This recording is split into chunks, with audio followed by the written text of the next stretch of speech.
মুহূৰ্তত আটাইতকৈ গুৰুত্বপূৰ্ণ খবৰ লৈ আহিছো।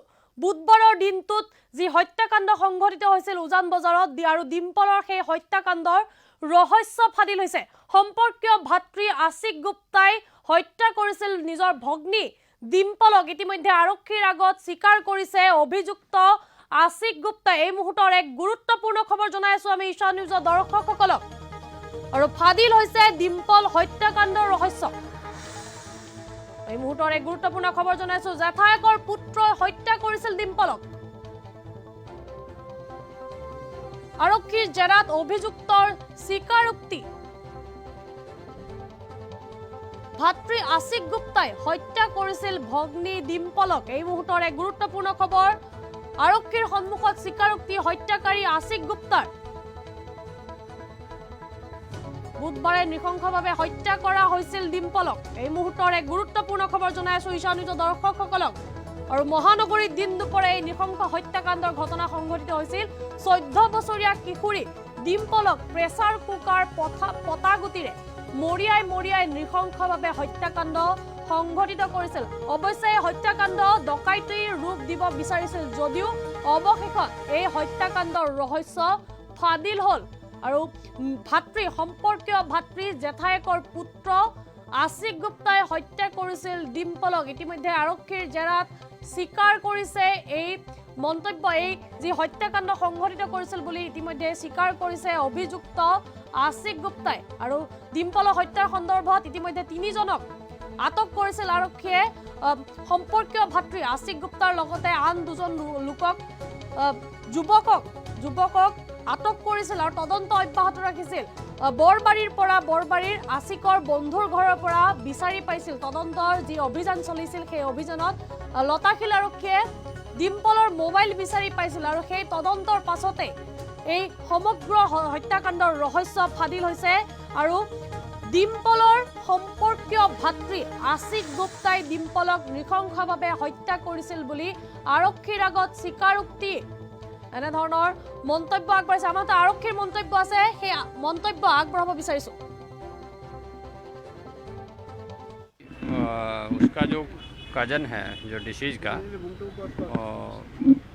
अभिषेक गुप्ता, उसको कस्टडी में लिया है और उसने कन्फेस किया है कि उसने मर्डर किया है।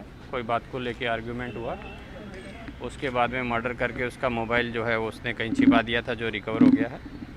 तो अभी तक का जो ये उसने कन्फेस किया है और इसका जो मोबाइल है वो डिसीज का वो भी रिकवर हो गया। वहाँ पे आर्ग्यूमेंट हुआ, उसने थप्पड़ मारा तो इसने भी वापस मारा। उसके बाद में सिलवट्टा था वो उसके सर में मारा तो वो गिर गई। उसके बाद में फिर ये चाकू है उससे भी छुरी से भी मारा। अभी तक ये इंट्रोगेशन चल रहा है। बाकी और कुछ अगर एक्स्ट्रा कुछ होगा तो आपको बताएं। आज सर क्या करेंगे? हाँ, उसको कोर्ट में प्रोड्यूस किया जाएगा। उसका जो कजन है जो डिसीज का अभिषेक गुप्ता, उसको कस्टडी में लिया है और उसने कन्फेस किया है कि उसने मर्डर किया है। कोई बात को लेके आर्गुमेंट हुआ, उसके बाद में मर्डर करके उसका मोबाइल जो है वो उसने कहीं छिपा दिया था जो रिकवर हो गया है। तो अभी तक का जो ये उसने कन्फेस किया है और इसका जो मोबाइल है वो डिसीज का वो भी रिकवर हो गया। वहाँ पे आर्ग्यूमेंट हुआ, उसने थप्पड़ मारा तो इसने भी वापस मारा। उसके बाद में सिलवट्टा था वो उसके सर में मारा तो वो गिर गई। उसके बाद में फिर ये चाकू है उससे भी छुरी से भी मारा। अभी तक ये इंट्रोगेशन चल रहा है। बाकी और कुछ अगर एक्स्ट्रा कुछ होगा तो आपको बताएं। आज सर क्या करेंगे? हाँ, उसको कोर्ट में प्रोड्यूस किया जाएगा। उसका जो অভিযুক্ত আশিক গুপ্তাই স্বীকাৰ কৰিছে যে তেওঁৱে হত্যা কৰিছিল ভগ্নী ডিম্পলক হত্যা কৰিছে বুলি স্বীকাৰ কৰিছে ইতিমধ্যে আৰক্ষীৰ সন্মুখত। আৰু এই মুহূৰ্তৰ এক গুৰুত্বপূৰ্ণ খবৰ জনাইছো। বুধবাৰৰ দিনটোত নৃশংসভাৱে উজান বজাৰৰ এটি গৃহত নৃশংসভাৱে হত্যা কৰা হৈছিল 14 বছৰীয়া কিশোৰী ডিম্পলক। পিতৃ মাতৃ ঘৰত নথকা সময়তে এই নৃশংস হত্যাকাণ্ডৰ ঘটনা সংঘটিত হৈছিল। আৰু আৰক্ষীৰ যি মন্তব্য, আৰক্ষীয়ে ইতিমধ্যে স্পষ্টভাৱে এই কথা জনাইছে যে কোনো কথাত বাক বিতৰ্কত লিপ্ত হৈ অৱশেষত এই সমগ্ৰ ঘটনা সংঘটিত হৈছে। পতাগুটিৰ লগতে প্ৰেছাৰ কুকাৰেৰে মৰিয়াই হত্যা কৰা হৈছিল কিশোৰীগৰাকীক। আৰু এই সমগ্ৰ ঘটনাৰ সন্দৰ্ভত আৰক্ষীয়ে তদন্ত অব্যাহত ৰাখিছিল।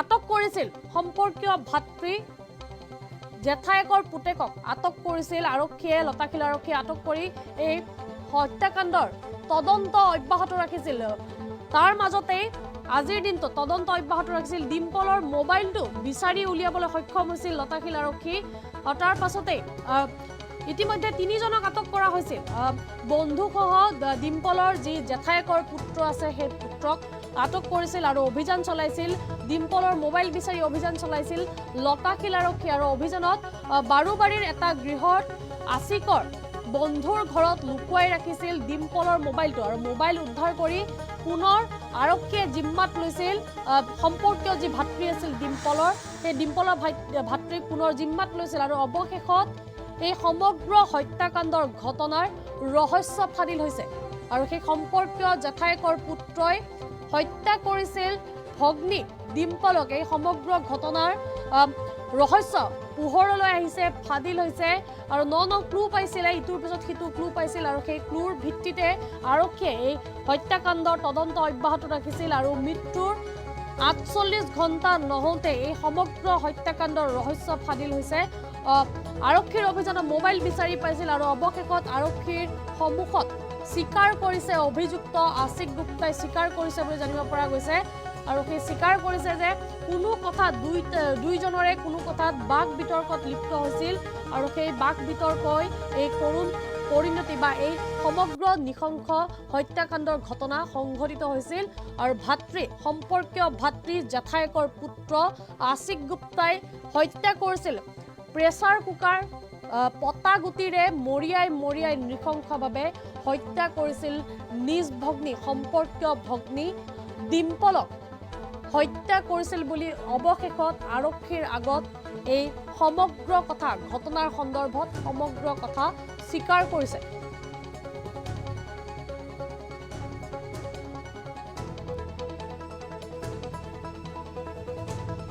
বুধবাৰৰ দিনটোত এক নৃশংস ঘটনা সংঘটিত হৈছিল মহানগৰ জোকাৰি গৈছিল এই নৃশংস হত্যাকাণ্ডই মহানগৰ জোকাৰি গৈছিল ধেমাজিত যি বৰ্বৰ ঘটনা সংঘটিত হৈছিল নন্দিতা শইকীয়াৰ মৃত্যুৰ পাছতেই কেইদিনমান পাছতে এনেধৰণৰ বৰ্বৰ ঘটনা পুনৰ সংঘটিত হৈছিল সমগ্ৰ মহানগৰ জোকাৰি গৈছিল এই নৃশংস হত্যাকাণ্ডই আৰু সেই নৃশংস হত্যাকাণ্ডৰ বা ডিম্পলৰ মৃত্যুৰ ৪৮ ঘণ্টা নহওঁতেই আৰক্ষীয়ে অভিযুক্তক ইতিমধ্যে গ্ৰেপ্তাৰ কৰিবলৈ সক্ষম হৈছে সন্দেহ কৰা হৈছিল এই হত্যাকাণ্ডৰ লগত জড়িত আছে বুলি ডিম্পলৰ সম্পৰ্কীয় ভাতৃক সন্দেহৰ ভিত্তিত আটক কৰিছিল আৰক্ষীয়ে আৰু আৰক্ষীয়ে আটক কৰাৰ পাছতেই তদন্ত আৰম্ভ কৰিছিল আৰু সেই অৱশেষত তদন্তত এই কথা পোহৰলৈ আহিল আমি পুনৰবাৰ আৰক্ষীৰ যি মন্তব্য আছিল সেই মন্তব্য আগবঢ়াব বিচাৰিছো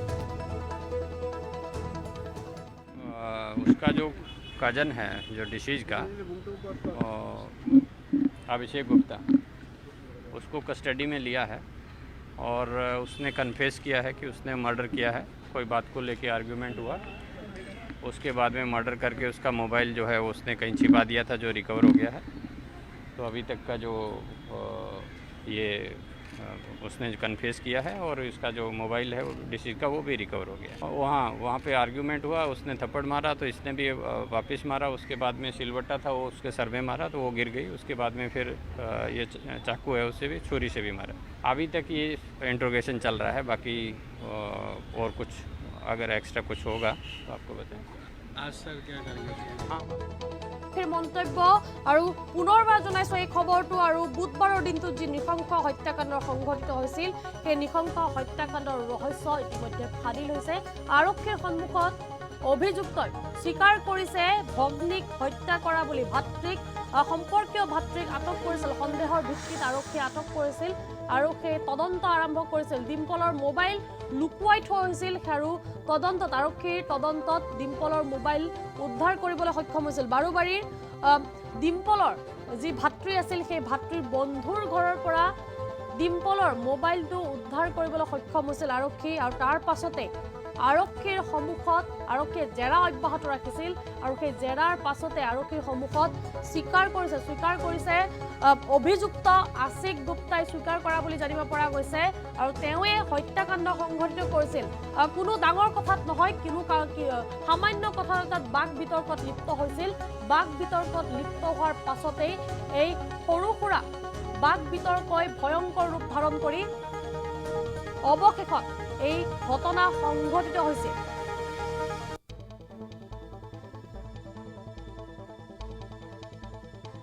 প্ৰেছাৰ কুকাৰ পটা গুটিৰে মৰিয়াই নৃশংসভাৱে হত্যা কৰা হৈছিল 14 বছৰীয়া কিশোৰী ডিম্পলক আৰু ভাতৃয়ে সম্পৰ্কীয় ভাতৃ জেঠাইকৰ পুত্ৰই হত্যা কৰিছিল বুলি ডিম্পলক হত্যা কৰিছিল বুলি ইতিমধ্যে আৰক্ষীৰ সন্মুখত স্বীকাৰ কৰিছে অভিযুক্ত আশিক গুপ্তাই